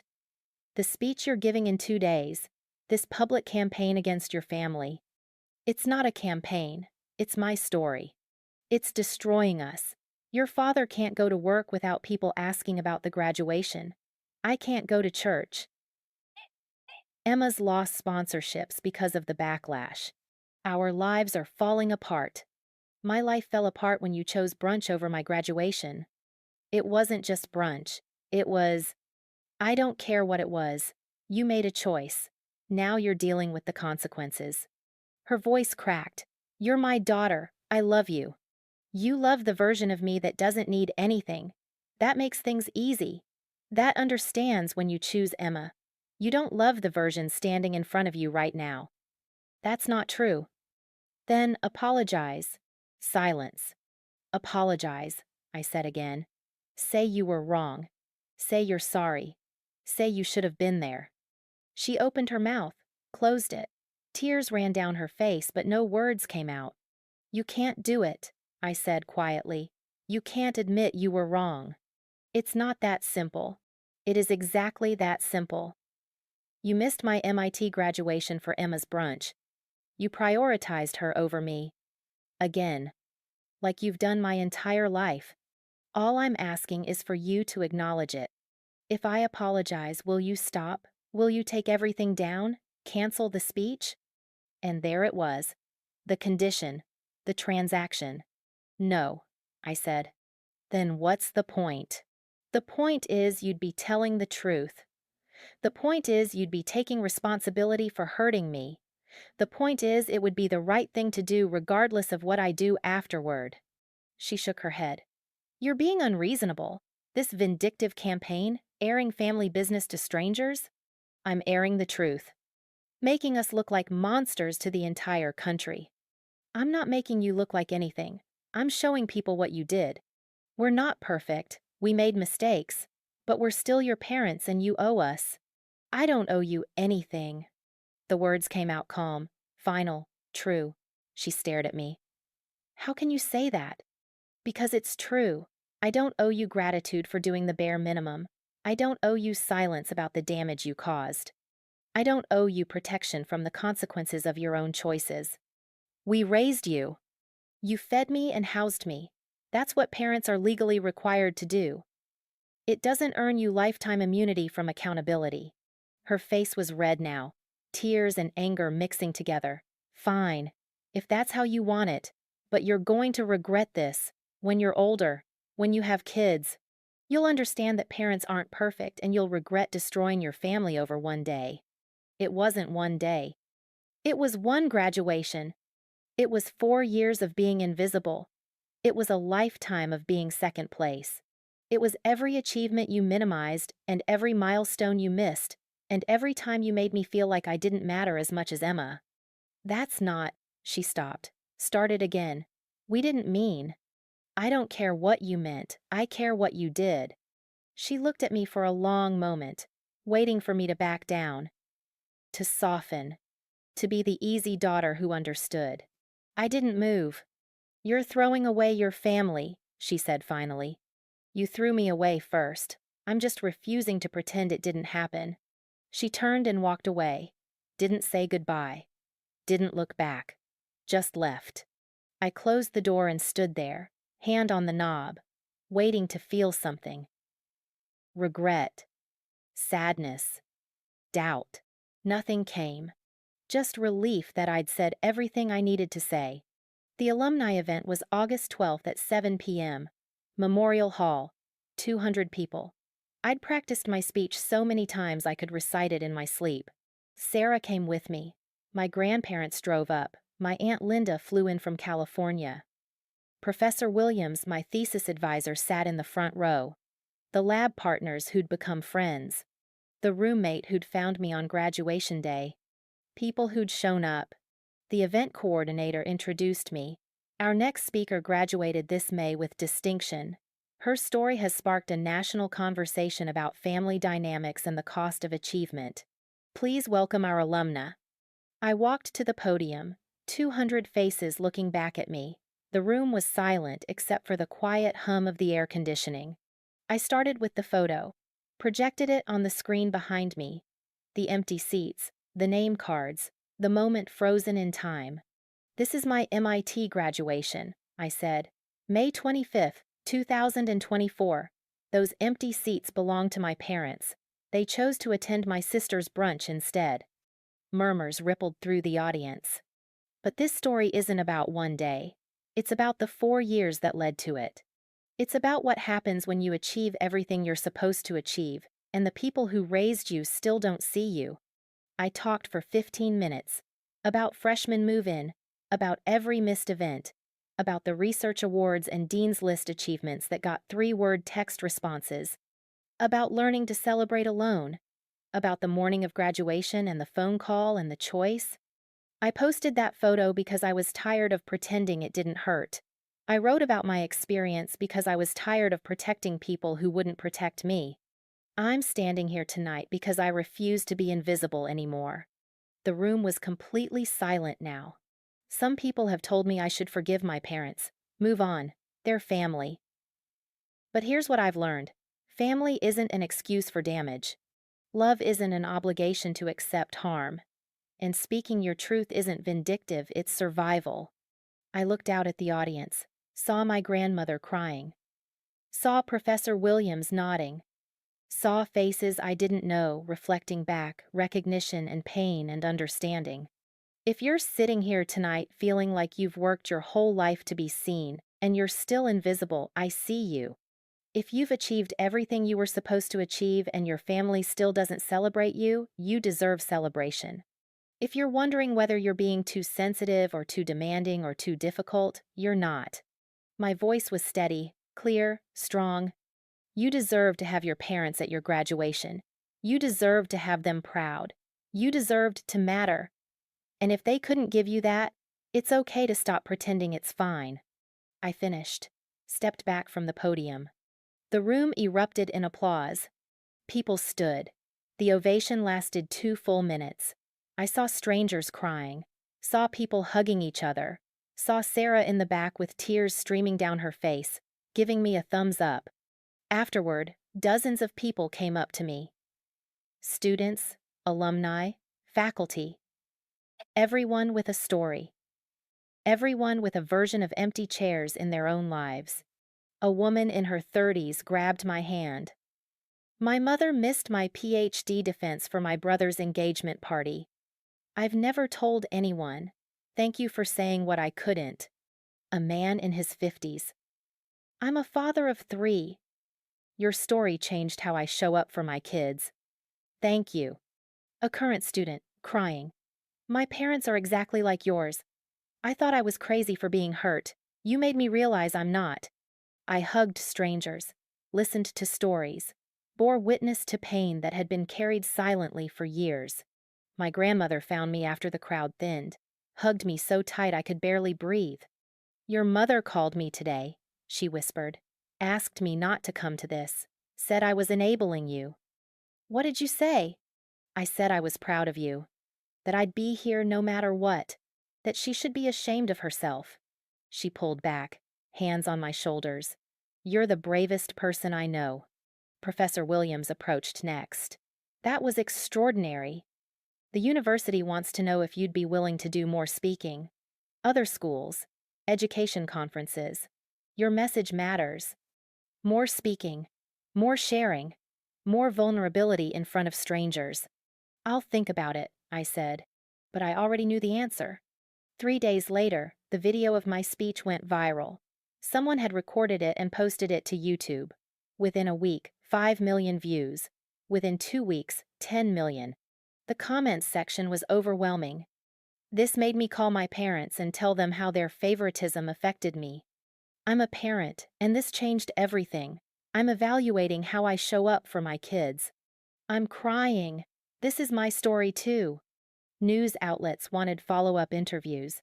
How does it feel to start a movement? They asked. I hadn't started a movement. I just stopped hiding. My Aunt Linda called. Your mother is having a breakdown. Apparently people at church have been cold to her.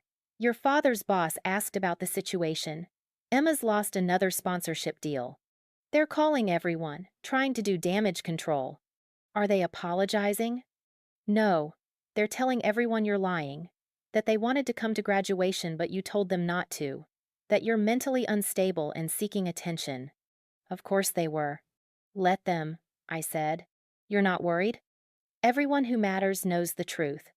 On August 20th, my parents released a statement, posted on Facebook, carefully worded, probably written by a lawyer. We love our daughter deeply. Family dynamics are complex and private. We're saddened that a personal situation has been sensationalized. We hope for healing and reconciliation in private, away from public scrutiny. We ask for privacy during this difficult time. No apology, no acknowledgement, just damage control. The comments section destroyed them. Notice they don't deny missing the graduation. Family dynamics are complex is code for we don't want to admit we were wrong. This isn't an apology, this is a PR statement.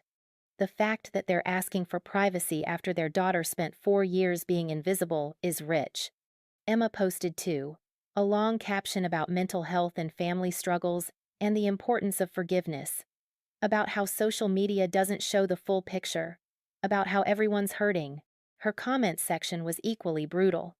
Your sister graduated from MIT, and you had a brunch. That's the full picture. Forgiveness requires apology. Has your family apologized? Everyone's hurting because your parents made a terrible choice and won't own it. I didn't respond to any of it, didn't engage, just let them write their narratives while I lived my truth. On August 25th, my father sent an email. Not to me, I'd blocked his address, but to my grandmother, who forwarded it. Please tell our daughter that we're willing to meet with a family therapist. Neutral ground. Professional mediation. We want to heal this rift. But she needs to stop the public attacks first. We can't have productive conversations while she's actively damaging our reputation. If she agrees to take down all social media posts and cancel any pending interviews, we'll begin the healing process. Conditions.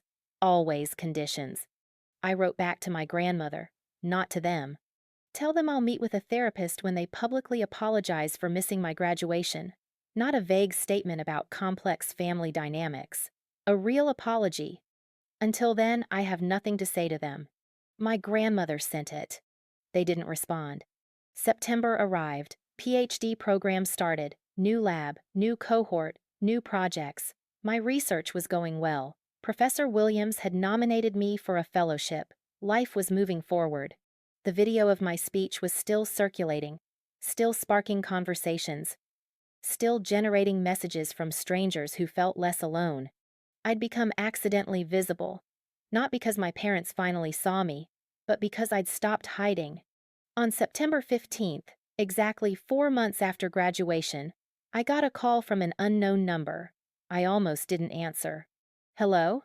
Is this the MIT graduate from the viral photo? Here we go. Another interview request. Yes, my name is Dr. Patricia Reeves. I'm a clinical psychologist specializing in family trauma. I've been following your story. I'm writing a book about parental favoritism and its long-term impacts. I'd like to feature your experience, with your permission. I think your story could help a lot of people understand the damage of conditional love. A book, another platform, another opportunity to turn private pain into public validation. What would that involve? A series of interviews, deep background, full context.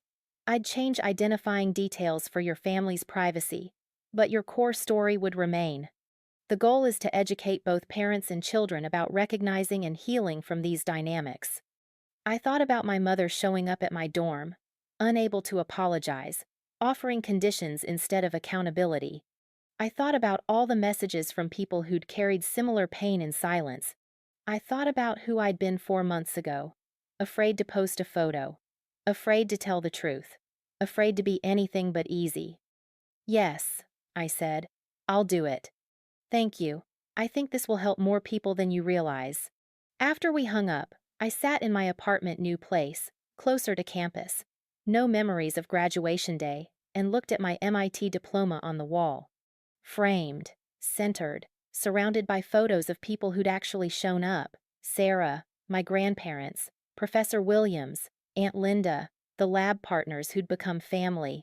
My parents weren't in any of the photos. Their absence was complete now. physical and emotional. They'd cut me out of family events. I'd cut them out of my narrative. We were finally even. My phone buzzed. A text from Sarah. Dinner? I'm buying. We're celebrating your fellowship nomination. I smiled, grabbed my keys, headed out to meet someone who'd been there when it mattered. The empty chairs had taught me something my parents never could. Showing up is everything. And the people who don't show up don't get to demand you stay silent about their absence. I was done being silent. I was done being invisible. I was done understanding. And I was finally completely free. 1 year after graduation, I stood in my new apartment in Cambridge. Corner unit, 10th floor, windows facing the river. The kind of place I'd dreamed about during those 4 years of dorm living and library all-nighters. My diploma hung on the wall. MIT, class of 2024. Next to it, a photo from the alumni event. Me at the podium, 200 faces looking back, the moment I'd stopped being invisible. The apartment was small but mine. Bookshelves lined one wall, filled with textbooks and research journals, and a growing collection of novels I actually had time to read now. My desk faced the window, laptop open, research papers scattered across the surface, a half-empty coffee cup from this morning. This was what I'd built. Alone, without their validation, without their approval, without waiting for them to finally see me. The PhD program was harder than undergrad. Everyone said it would be. But I'd found my rhythm. My research was going well, a project on sustainable energy systems that my advisor called promising. I'd presented at 2 conferences, published 1 paper, had another under review. Professor Williams checked in monthly. "How are you holding up?" he'd ask. Not about the research, about me. "I'm good," I'd say, and mean it. The fellowship had come through in October. Full funding, research budget, travel allowance. The email had arrived on a Tuesday morning, and I'd called my grandmother first. Not my parents, not Emma. The people who'd earned that phone call.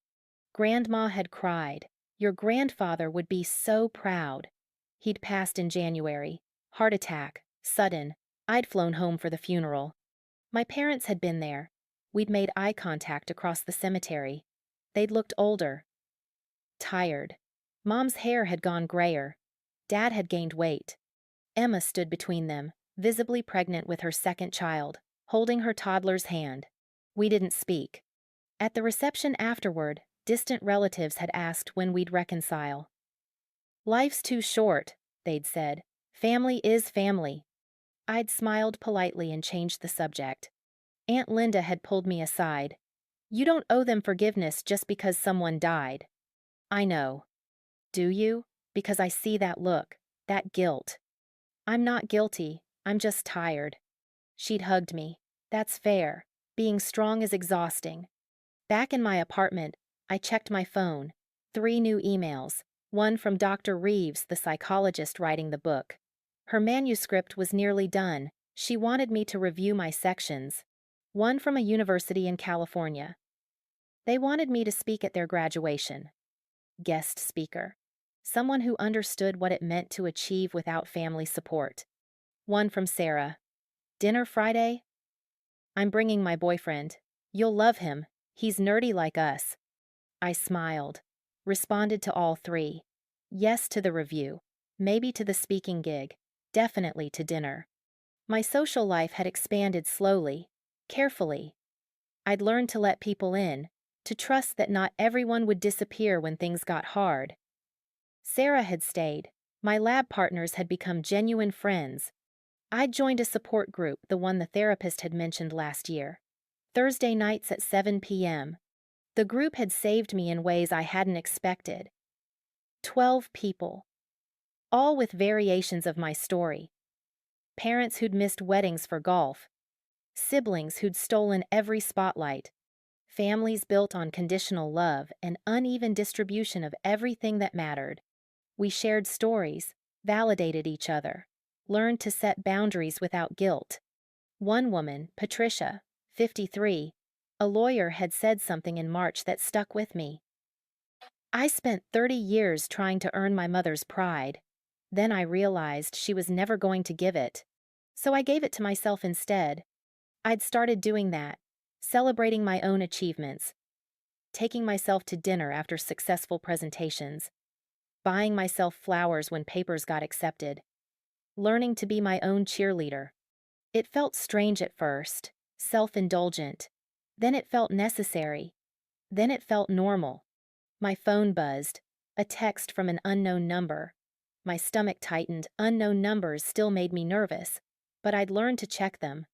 Hi, this is your cousin Mark, Emma's husband's brother. We met at the wedding. I saw your Atlantic article.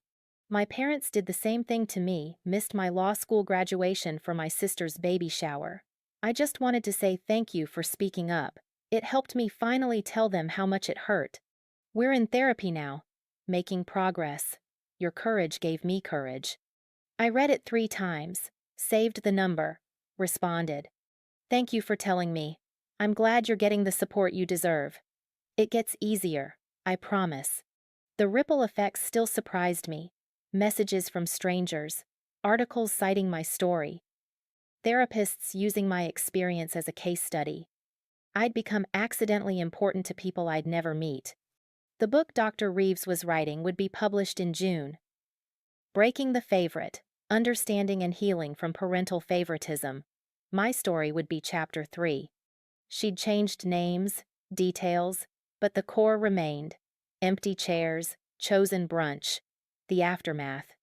This will help people, she'd told me during our last interview. Not just the children who were overlooked, but the parents who don't realize what they're doing.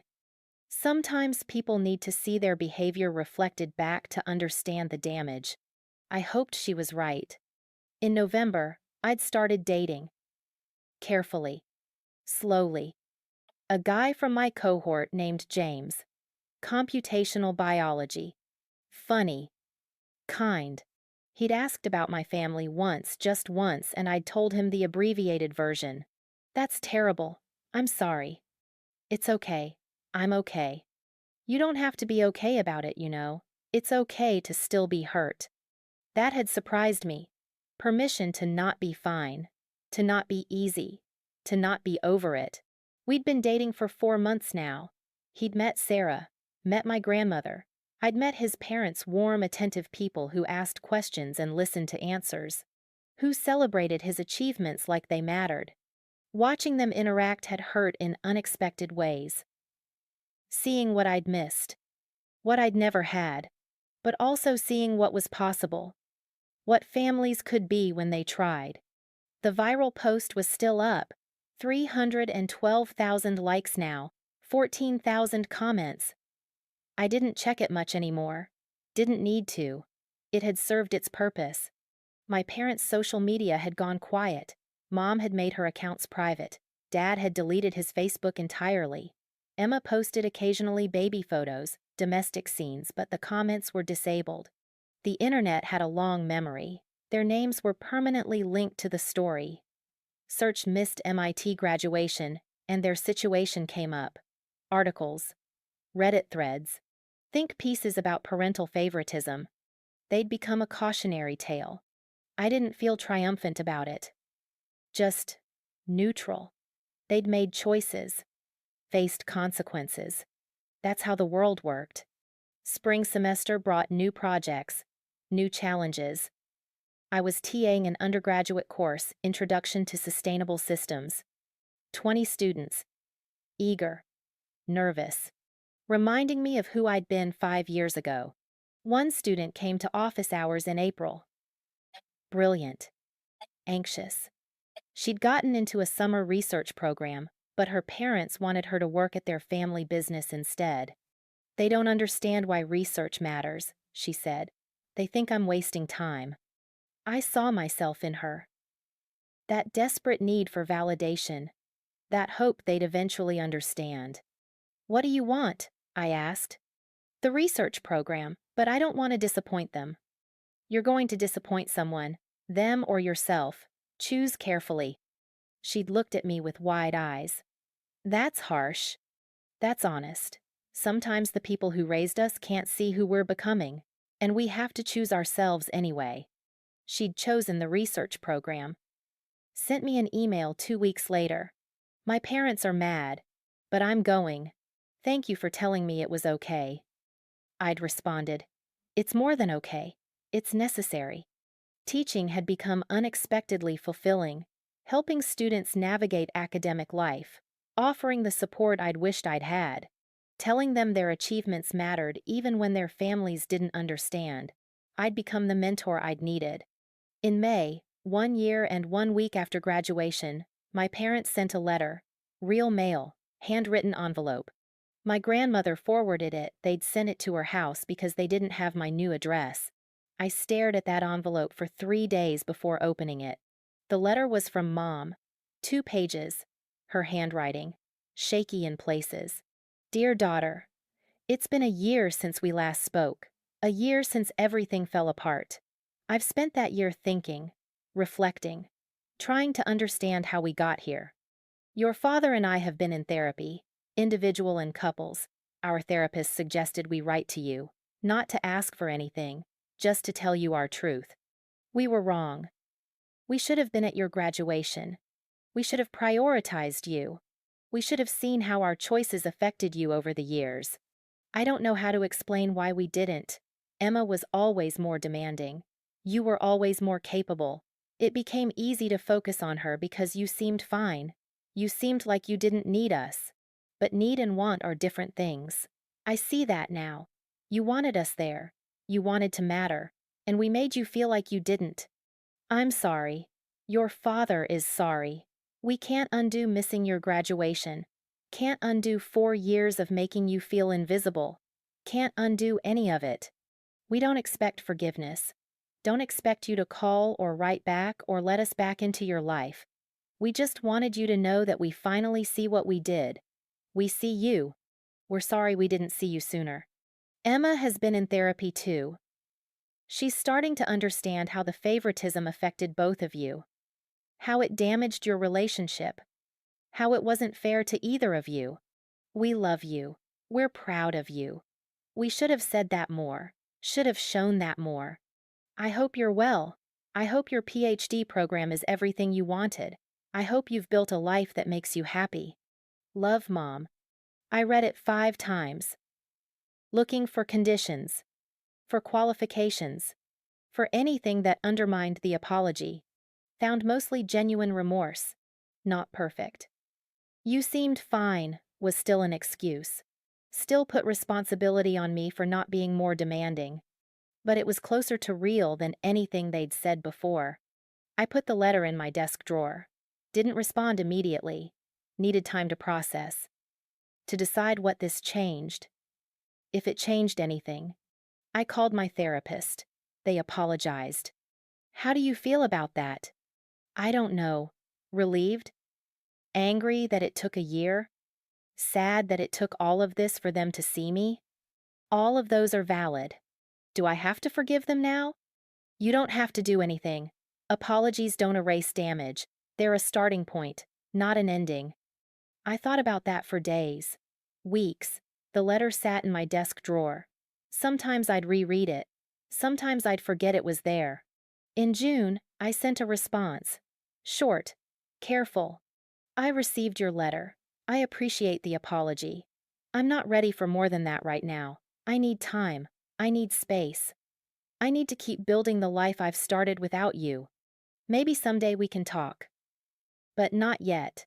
I hope you understand.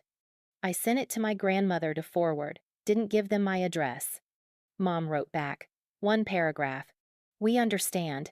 Take all the time you need. We'll be here when you're ready. If you're ever ready. We love you. That was it. No pressure. No conditions. Just acceptance. It wasn't reconciliation. It wasn't forgiveness. It wasn't a happy ending, but it was honest. And sometimes honesty was enough. The video of my alumni speech hit 15 million views in July. Someone had created a TikTok trend, people sharing their own empty chair stories. Graduations, weddings, promotions, Life events where family chose not to show up. Thousands of videos, millions of views, a whole generation refusing to pretend it was fine. I'd started something. Not intentionally, not perfectly, but started it nonetheless.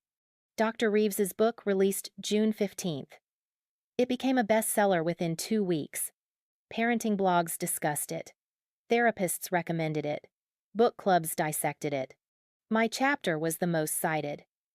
The empty chairs had become shorthand for parental absence, for family betrayal, for the cost of being capable. I did a few interviews about the book, carefully, selectively, only with outlets that treated the story with respect. One interviewer asked, "Do you regret going public?" "No. Silence protects the wrong people." What would you say to parents who see themselves in this story? Show up, not just physically, emotionally. Make your children feel like they matter. All of them, equally. It's not complicated. It just requires effort. And to the children who feel invisible, you're not imagining it. You're not too sensitive. You deserved better, and it's okay to say so. The clip went viral.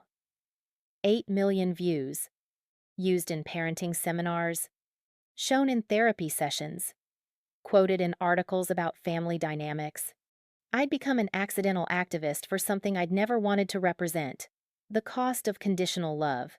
But if my pain could help someone else feel less alone, then maybe it was worth it. Summer turned to fall. Year 2 of the PhD program began. My research was progressing. James was still around, still kind, still patient with my complicated family history. Sarah had gotten engaged. My grandmother was healthy. Aunt Linda visited in October. Life was good. Not perfect, but good. The empty chairs had become part of my story. Not the whole story, not the ending, just a chapter that taught me more than my parents ever could. I'd learned to show up for myself, to celebrate my own achievements, to build a life that didn't require their validation to matter. I'd learned that family wasn't always blood, that showing up was everything, that silence protected the wrong people. I'd learned that being capable didn't mean I didn't deserve love, that being independent didn't mean I didn't need support, that being easy had cost me more than I'd realized. Most importantly, I'd learned that truth was more powerful than peace, that speaking up was worth the discomfort, that empty chairs could become monuments to everything I'd survived.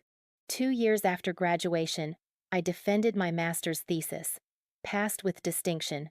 My grandmother was there, Aunt Linda, Sarah and James, Professor Williams, my lab partners, the support group members who'd become friends. The auditorium was full, every seat occupied, people who'd shown up. My parents weren't there. I hadn't invited them. Wasn't ready yet, maybe never would be. And that was okay, because I'd learned something crucial in those 2 years. I didn't need them to succeed. Didn't need their pride to validate my achievements. Didn't need their presence to make my milestones matter. I'd learned to be enough, all by myself. After the defense, we went to dinner. 15 people, celebrating, laughing. James made a toast. To the most resilient person I know, who taught me that showing up is the most important thing we can do for the people we love. Everyone raised their glasses. The table was loud with conversation and laughter and genuine joy. I looked around at these faces. These people who'd chosen to be here, who'd supported me through the hardest years, who'd seen me when my own parents couldn't. This was family, not the one I was born into, the one I'd built. My phone buzzed, a text from an unknown number. I almost ignored it, but something made me check. "Hi, this is Emma. I got your number from Grandma. I'm not asking you to respond. I just wanted to say I'm sorry. For everything. For the brunch. For the years before that. For not standing up for you. For benefiting from their favoritism without questioning it. You deserved better. I should have been a better sister. I hope you're happy. You deserve to be." I stared at that message for a long time. Sarah noticed. "You okay?" Emma apologized. Wow. What are you going to do? I don't know. Maybe nothing. Maybe something. Eventually. You don't have to decide tonight. She was right. I didn't. I put my phone away and returned to the celebration. To the people who were here. Who'd shown up. Who'd chosen me. The empty chairs had taught me everything I needed to know about love. Real love. The kind that shows up. The kind that celebrates. The kind that sees you. I'd found that love. Just not where I'd expected to. And somehow, that was better than anything I'd imagined. If this story resonated with you, you're not alone. The comments section is full of people who understand what it means to be celebrated for your achievements, until those achievements outshine the narrative someone else wrote for your life. Some of you are reading this from dorm rooms, wondering if you should invite family to your graduation. Some of you are years past that ceremony, still carrying the weight of empty chairs. Some of you are parents, trying to break cycles you didn't know you were repeating. Let's keep showing up. For ourselves. For each other. For everyone who was told they were too capable to need love. This is achiever betrayed where silence breaks. Where truth speaks. Where empty chairs become monuments to everything we survived. See you in the next story.